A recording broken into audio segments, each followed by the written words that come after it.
Hello and welcome to another episode of Superpower Review. I am your host, Kevin Videnia, and today we are going to be doing a breakdown and review DC Rebirth's The Button. As we all know, this is a continuation story of DC Rebirth number 1.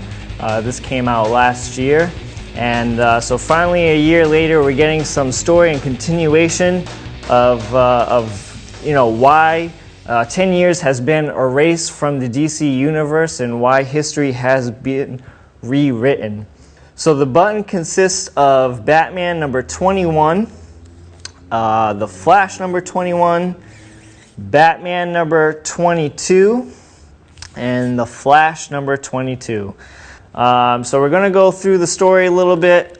We have 4 comics, so I'm not going to put too much time into these things. So pretty much a quick breakdown. Okay, we are in the Batcave. Okay, and there's that bloody button there. So Batman and the Flash are trying to figure out what is the deal with this smiley face bloody button. So real quick, he gets into a conversation with the Flash, has some questions, and wants him to come by the Batcave to pretty much talk about this button. And he says, "I'll be there in 1 minute."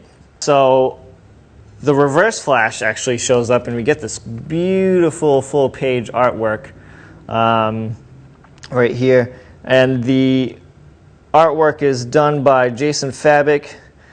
So the Reverse Flash shows up and really does a job on Batman. Batman has no chance against the Reverse Flash. He's just way too fast. Here's some more of the art here. As you can see on the corner of the panel, we get some time here. So this is a countdown because the Flash said he would be there at the Batcave in 1 minute. So we get some beautiful artwork by Jason Fabok, a huge beatdown, and I don't know about you, but I love comics where someone's getting a beating, and if there is a little bit of blood. Here's some more artwork here. Batman trying to hold his own against the Reverse Flash, and then we get this awesome panel where the Reverse Flash says, "You know you can't win," and Batman says, "I don't need to win, I just need 11 more seconds." We're getting to the end of the comic, okay? Reverse Flash also wants to find out what the deal is with this bloody smiley face button, and when he picks it up, he randomly disappears, okay? And he disappears, and he ends up coming back, and he's kind of melting away. Very graphic artwork here, and he's saying that he saw God. And if you look at the light here, that blue light, and I kind of have speculations on who's involved of taking away time from the DC universe. Obviously, a character from The Watchmen. I have some thoughts on who it could be, but I'm not really too sure yet. And then finally, at the last page, the Flash comes to the Batcave when it's already too late. Batman is pretty beaten to a pulp, and the Reverse Flash is randomly dead. So now we're brought to story number 2, The Flash. Now, I didn't find the Flash stories, okay, to be nowhere near as good as the Batman stories. Nothing too much really happens in The Flash 21. It's just pretty much a lot of backstory of how the Flash got his powers and his backstory, which is nice for people who don't know too much about the Flash, like me. I really don't know too much about the Flash, but I did know how he gets his powers, and I do know his origin story. So we get this first page where he's pretty much at the crime scene, and I thought it was a little weird. I can understand the whole evidence markers, but I don't understand why the crime scene tape is there. I don't think many civilians are going to be at the Batcave. So we don't learn too much here. Just a lot of backstory about DC Rebirth. Number 1.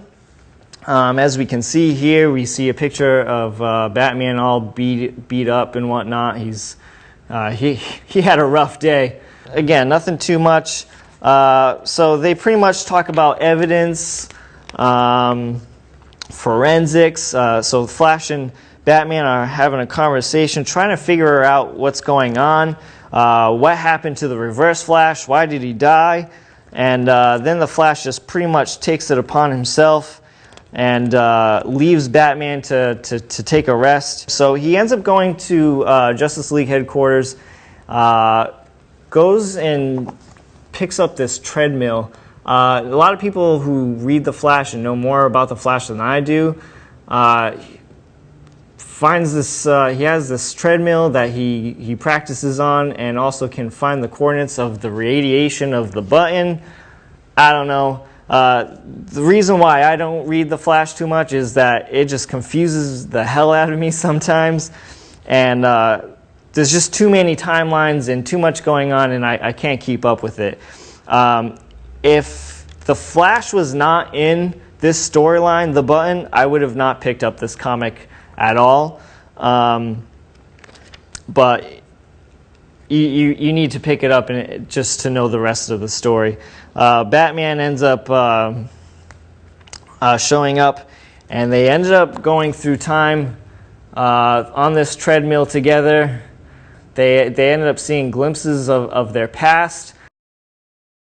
This treadmill that they're on ends up breaking apart. It's moving too fast, and they end up breaking through a time barrier, and they end up in a Batcave. So they think they are back at Batman's Batcave, but it happens to be somebody else's Batcave.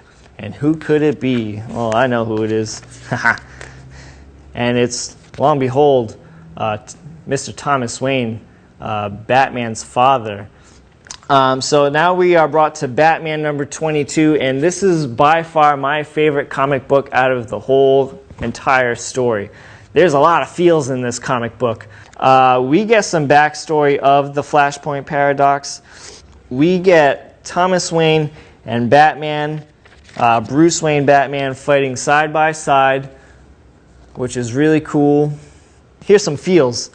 Batman ends up telling his father, just want to let you know something, but you're a grandfather. You have a grandson.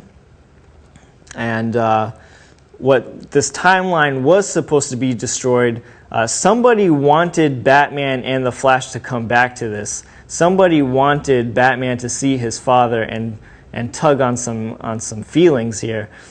So, as we all know, this dimension is now finally being destroyed when it should have been a long time ago. So Batman is begging his father to come back to his dimension. It's not impossible. Flash and Batman have to get back on the treadmill. Okay, so he tells Batman, as Batman and Flash are leaving to get back onto the right dimension, he says, don't be Batman. Find happiness, please. You don't have to do this. Don't do it for me. Don't do it for your mother. Be a father to your son in a way I never could be for you. Let the Batman die with me.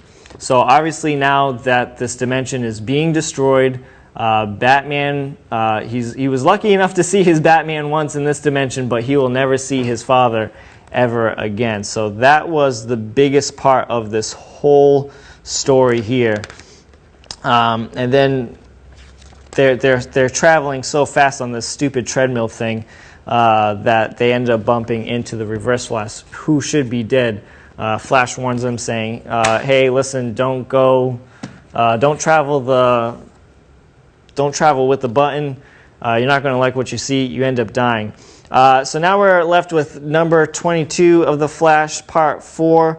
I'm not going to get too crazy into this because, again, they don't reveal too much in the Flash stories. It was pretty much the ending that really made more sense of the story, but it begged more questions. But this was a cool panel.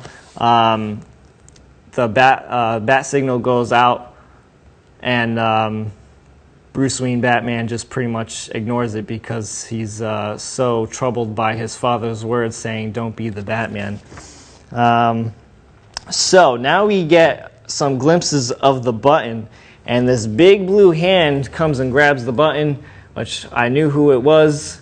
If you ask me, it's pretty obvious that that's Dr. Manhattan's hand, which is from The Watchmen. And then we see the button, and then we get a close-up of Superman's logo. So what does this all mean? I'm not really sure. It seems like we are given more questions than answers. And then now this story will continue in Doomsday Clock in November 2017. So that's pretty much the gist of the story. Now, the story is really good, okay? I didn't feel like we had to wait a year after DC Rebirth _1 to get to these 4 comics and pretty much almost get nothing answered. So little questions got answered, and more questions evolved out of this story. So the verdict of the button, I would have to say, has a really lame finish. It doesn't really give me too much of a cliffhanger where I want to continue the story, but I know I am going to anyways. The Batman comics are far way better than the Flash. The writing of Batman and the artwork of Batman completely trumped the Flash. Again, artwork by Jason Fabok and writing by Tom King. The writer of The Flash is Joshua Williamson and Howard Porter. Again, the Batman stories completely cast a shadow over The Flash. It's got better artwork, better writing, and a whole lot, a better story at that. So out of all of these 4 comics, I would have to give this story a 7.0. It was entertaining. The Batman stories were entertaining. The Flash just left me very confused. I think this is going to wrap up for the show for today. If you'd like to see more reviews, make sure you subscribe to this channel at Superpower Review. And if you'd like to be a potential guest of Superpower Review, you can email the show at superpowerreview9@gmail.com. And I'm looking forward to hearing from you, and I hope you really like this show. So I'll see you next time, and I'll see you later.